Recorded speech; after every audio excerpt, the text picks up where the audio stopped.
And welcome to another great KATcast. This time we're talking about favorite Christmas memories. And before we started this, Kevin goes, well, I don't have too many of those. And I go, dude, you should have all kind. You're the oldest.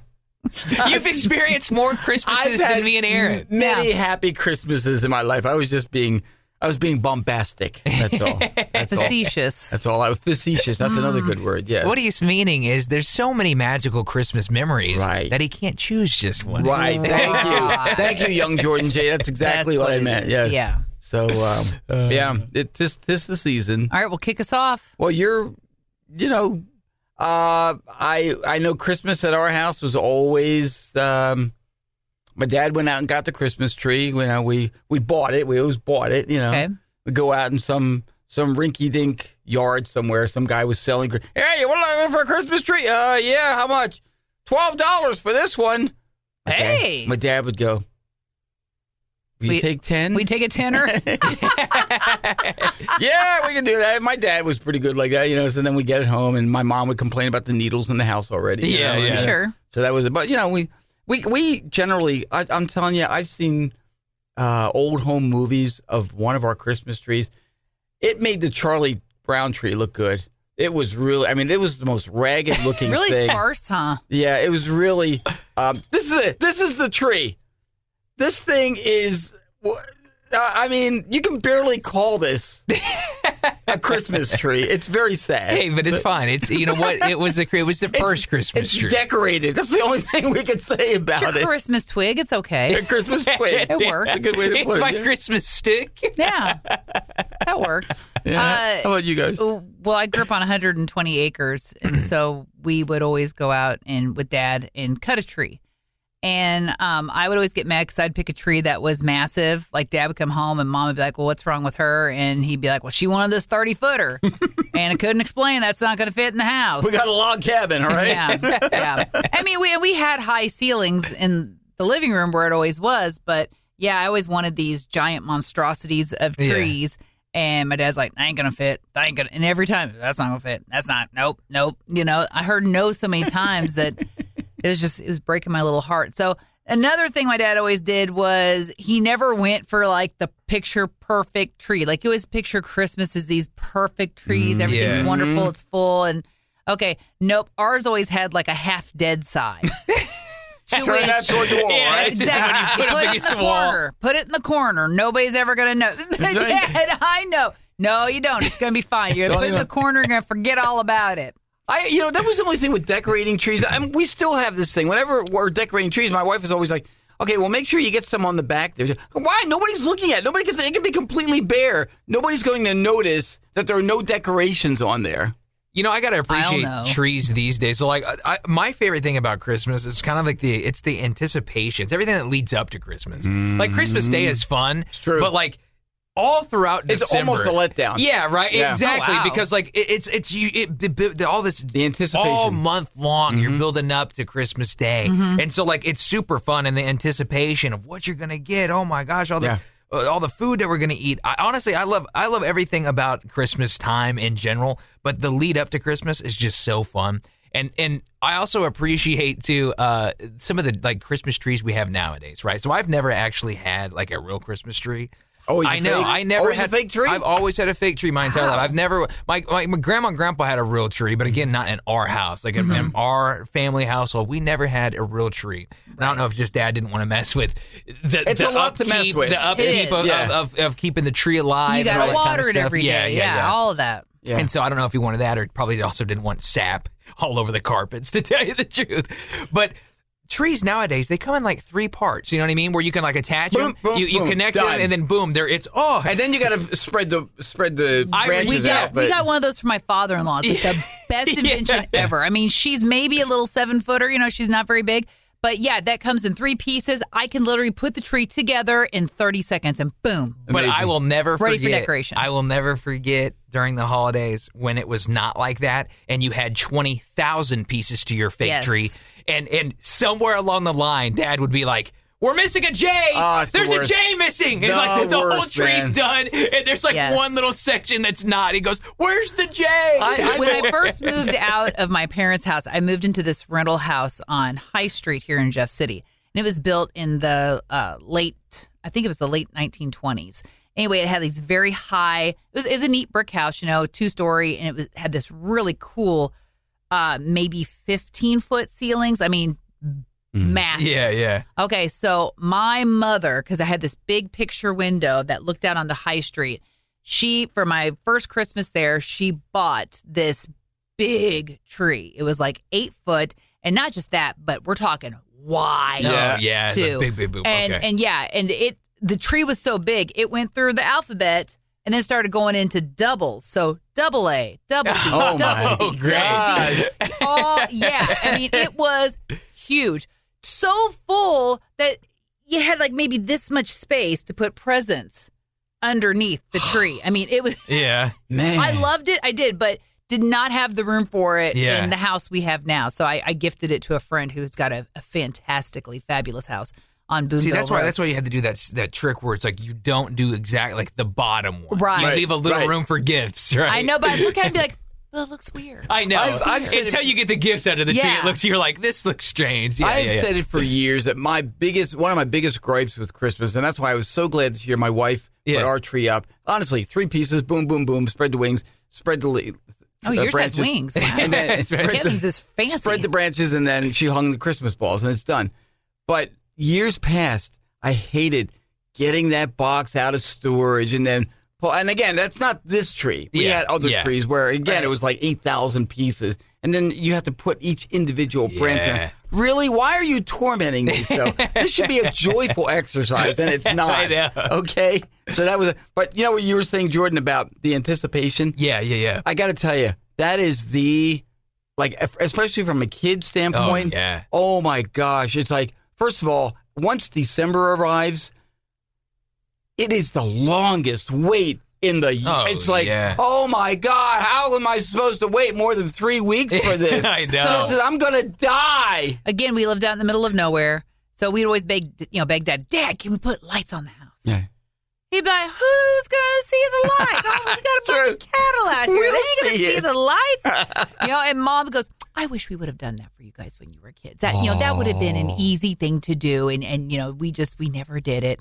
But one thing as kids that we love to do is once we got all the lights on the tree, and Dad would always say, you're going to knock over the dang tree. Get out from underneath there. But we like to grab a pillow and a blanket, and we would slide underneath the tree and then look up. That was cool, yeah. And it was so beautiful. I mean, to this day, I did it the other day, and of course, Magnus and Gemma ruined it. They tried to come on the roof. I think they thought I was having some sort of cardiac event. I was trying to slide underneath the little tree and look up, and they're like all in my face, like, what's going on? What are you doing? Snip, snip, snip. This is not the same experience I'm like, as when I was a kid. it's not as magical and relaxing and peaceful as it was not quite that. as a child. Yeah. When my wife and I were first married, the first year we were married, we had a dog named Toby, and we left him alone in the apartment where we had a Christmas tree up. Duh. Toby was in so many ways like your Magnus, and we came home. The tree was knocked over.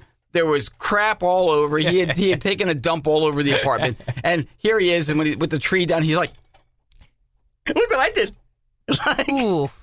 We had to put the tree back, and then we had to tie a string to the wall to make sure it doesn't happen again. So I had cats for a while, and I had one that she wasn't very long or big, but she was chunky for that size. She was about 10.5, 11 pounds, which doesn't sound very big, but she just had this heft to her, and she would climb our Christmas tree and knock it over. So finally, after 2 years of that, I thought, okay, we're just not going to have a tree while we have Jade. And that was an okay trade-off, but I missed having a tree so bad. But it was not worth the broken ornaments. And, I was more worried that she was going to somehow electrocute herself, with the lights. I didn't know if she was chewing on things or what was she doing that she felt she had to be in this tree.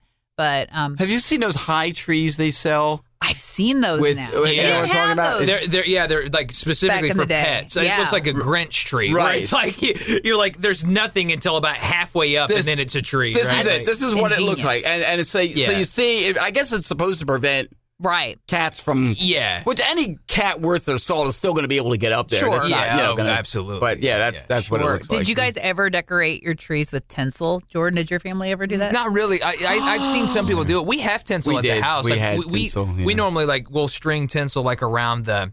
It's the worst stuff. Yeah, it's from the pits of hell. It really is. It's pretty much. Well, especially with when it falls off and it starts getting everywhere. But what we do is we wrap it around our railing, going up our stairs. Okay, so you do a tinsel garland. We do it like a tinsel garland, and then we also do it over our kind of where our curtains are and everything. We have them draped around. Yeah. So with our entryways, kind of So every year, Mom would give us a box of tinsel, and I have no idea how many strands. Do you remember, Kevin, how many strands would be in a box of hundreds? Tinsel? I don't know. As kids, there was 3 of us. And they came in these boxes that you kind of pull it off. You had to pull them apart, So we always had this, Mom would be like, okay, now remember, you got to pull them apart and put one at a time on. Okay. It would take forever. As a kid, it was great for about the first 10 minutes. Your patience didn't. And then you could always see where we finally gave up. You start tossing it. Over here, it's like, oh, nice little icicles. Oh, isn't that pretty? And over here, big globs. Yeah, exactly. Done. Exactly. Okay, now what? The aforementioned Toby got into the tree once with tinsel, and he ate some of the tinsel. And for a couple of days after that, he had glittery poop? Even worse. He would have the normal turds, but then there were strings of tinsel. So we're kind of poor guy. Oh, poor little guy. Oh, he was a big guy. He was a shepherd mix. He was, but there he is. Yeah. He's like, oh, here comes another. Oh, there's tinsel. Here it comes. We just literally the past couple of days. For years, we've had this tree topper that's just too big for our tree. It's a giant star, but it's too heavy for our tree. So our tree's been leaning over. So it's we got this. Here's the tree. And here's the tree topper. So finally, because it's so heavy, and the tree, so we're we got a smaller star now, and now it looks beautiful. It looks perfect. Exactly. So we have somehow lost the ornaments and majority of our Christmas decorations. They're somewhere in the. We have no idea. And it's not like we have a big house. It's just there's a lot of clutter and junk and we've misplaced. So anyway, right now, our angel at the top of the tree, I just used an ornament. So she's there you go. She's about yay tall. Yeah, it just looks all weird. She's dwarfed by the tree, though, right? Yeah. See, and we use the plastic ornaments too, just because we found when we had kids, we're not doing glass. No, that's smart. And I'm glad we didn't, because let me tell you, they love playing with those things. I seem to recall as a kid, we had a star. I'm trying to remember that. My brother or sister would probably remember better. But we had a star, but it had to be plugged into the wall. Mm-hmm. Yeah, so it we had one of those too. The cord that runs down, but then you have to make sure that it could the reach. extension cord is So I don't know. It's just way too much electricity for a tree. I'm sorry. You have this awkward you're like, what is this? It's an amalgamation of all sorts of cords and presents. You're like, it's just a giant fireball. Actually, it's a fire hazard. It's a tinder box. Well, okay. So how many times you have a generator hooked up to it? How many times did you get all the lights on the tree and you got it all decorated, and for whatever reason nobody checked the lights before, and you go to plug it in? The worst. Worst. We're just leaving this tree the way it is. Yeah. No, we would just go to Dollar General or something, and we'd buy a couple strands of lights and just put them over the other ones, and then remember to throw away the old lights. I can't tell you how many we bought over the years. But if we were lucky, if it lasted a year or two, then let's get another one. That's the worst. You plug it in, and all of a sudden you're the top's lit, the bottom's lit in the middle, and you're like, what bulb is it? You're going through checking them all. All right, let's talk stockings for a second. Yes. What did Santa always leave in your stockings? So you guys remember? It was always a lot of candy. It was always a lot of chocolate or a lot of some kind of sweets. I got a lot of candy. It's typically, and then we get little smaller gifts too, typically in the stocking. And we had real customized old stockings, real awesome embroidery ones that's my grandma had made and stitched together with Santa Claus and also it's really cool. I miss those stockings. Those are good. We had 3 stockings. Kevin, Keith, Linda all had our names on it, and we always got candy. Candy was a staple. You had to have that. Know. Sometimes there was a candy cane or 2 in there. But then, as I recall, occasionally we got socks in there or gloves. Which as a kid, who wants this? So it was that kind of thing. Yeah. Yeah. Gift cards and stuff like that. We normally we'll put into like the stocking, right? That's like a stocking stuffer for us. So that wasn't when I was a kid. Gum, by the way. Didn't have any of that stuff. No. Gift cards hadn't been invented yet. Yeah. Yeah, my mom had made our stockings, the three of us, Clint, Johnny, and Aaron, and she had put our names on the very top of like the fuzzy part with beads. So it was always really, pretty because if we had a fire going in the winter, it would, kind of reflect off the beads and look all pretty and festive. But she always, and I say she because I know it was pretty much Mom who dealt with the stockings. Yes. There were always the 5-flavor Lifesavers, a roll of those, Yep. a roll of the wild cherry, and a roll of the butter rum, which I haven't seen the butter rum in eons. You just go blast from the past. I remember like all the time getting this from like Santa Claus or like my grandma. Remember the Lifesaver book? Oh yeah, You know what I'm talking about? Yeah. It looked like a little book, and you open it up, and it had like there were all all there. flavors of yeah. Let me tell you what. There'd always be big red gum and double mint gum. The little 5-packs, packages of that. Double mint. Yeah, but then like Kevin, as we got older, it started to be things like deodorant. Yes, me too. Socks. Body You're like wash. shower gel. Yeah. My poor father, whether his birthday or Christmas, he'd always open up Aqua Velva or deodorant, and he'd be like, it was the same joke every year. Are you kids trying to tell me something? Yeah. Well, and now I'm like beard oil. Yeah, I'm like real excited as an about adult it. now, I'm like, man, I miss the stockings of deodorant and body wash. Let's talk about Been gay, you get excited. That's what Exactly. Let's talk about Christmas Eve. Okay. When you went to bed on Christmas Eve, the longest night of the year. I'm telling you, it's true. My brother and I 100%. shared a room like basically our entire childhood. Oh man. Okay. Good luck sleeping on Christmas Eve. Are you kidding me? And he was in the bed right next to mine. We'd be talking like, I thought I heard something. I don't know. You start hearing imaginary sounds. Oh, yeah. Santa on the roof. My sister be coming. She'd be knocking on my door. Yeah. She's like, I think I heard Santa on the roof. Yeah. And we'd be sitting there listening, Yeah. We always left a note for Santa with the cookies and milk. Oh, yeah. And we left lettuce or carrots or something for the reindeer. Oh, wow. Okay? You were thoughtful. Oh, yeah. So You never leave carrots to the reindeer? No. We did. Oh, We did too. We wanted to make sure. So, sure enough, we'd get up in the morning, and there's a note from Santa, and it said, "Dear kids, thanks for the cookies and milk, and the reindeer really enjoyed the carrots.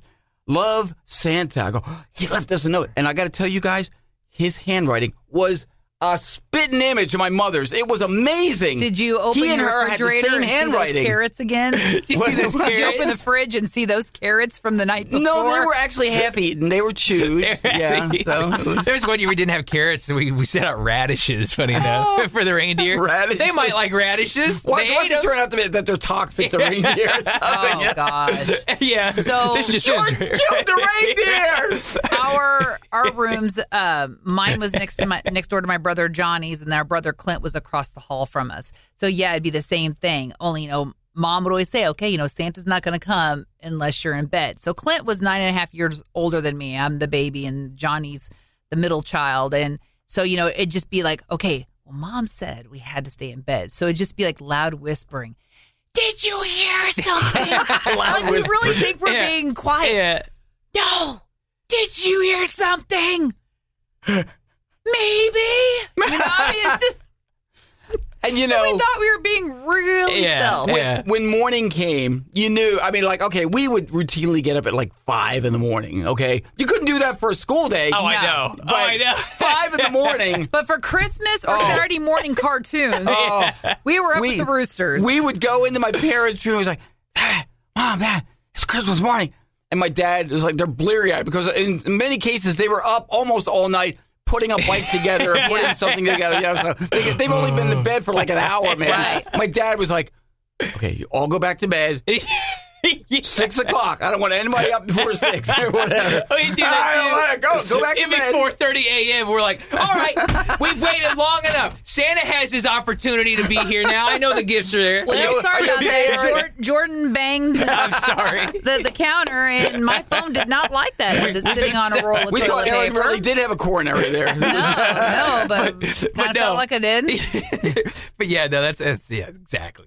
Christmas morning was like, that was it, man. It was like like, ain't no more sleeping going on. I'm sorry. Dad would usually make biscuits and gravy that morning, and so we would always open the presents, and we'd have breakfast, and then don't go planning Dad's whole day. That's right. Out the door, Exactly. usually we were too. So I always loved that. A lot of good memories, though. Parents take forever to get ready in the morning, too, like on Christmas Day. Let me make a coffee. Be like, I don't got no time for no coffee. Yeah. We'd love to hear your Christmas memories. Stories about Christmas. I'm looking at my phone here. It's like I'm on really low power. It's so low that it's gone dark on me. Okay, so let's wrap it up. Yeah. So if you got a ever Christmas memory, share it with us. catcountry@mailzimmer.com, or you could always call or text us 573-893-9494. all right. Merry Christmas. Happy holidays. Merry Christmas from all of us. Yeah, and that's another Cat Country KATcast.